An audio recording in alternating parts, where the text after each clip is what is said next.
Potret rumah yang berdiri di tengah proyek jalan tol Cijago akan segera dibongkar, pemilik dapat ganti rugi 1,4 miliar rupiah.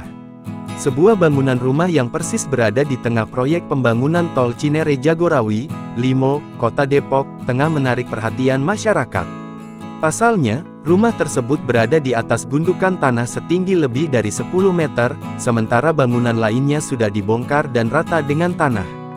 Diketahui rumah tersebut satu-satunya yang belum digusur dan pembongkaran oleh pengembang tol Cijago yang menghubungkan Serpong, Depok dan Jagorawi diduga terkendala pembebasan lahan. Terlihat juga, sejumlah truk bermuatan tanah ditutup oleh terpal berwarna biru dan oranye hingga 2 unit eskavator atau alat berat berada di lokasi. Melansir Tribun Jakarta, Kepala BPN Kota Depok, Indra Gunawan, mengatakan, sedianya pembongkaran rumah tersebut hanya terkendala administrasi, dan saat ini pembayaran uang ganti ruginya telah dilakukan. Indra mengatakan, tanah dan bangunan yang tengah dibongkar ini memiliki luas 190 meter persegi. Biaya ganti rugi yang diterima pemiliknya pun cukup besar, yakni hampir mencapai 1,4 miliar rupiah.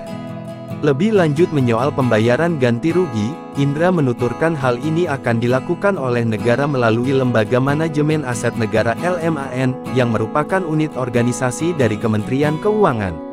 Perihal persoalan administrasi yang menghambat proses pembongkaran rumah tersebut, Indra berujar bahwa ada tanah di sebelah rumah tersebut yang sudah dipakai oleh pengelola proyek untuk kepentingan pembangunan.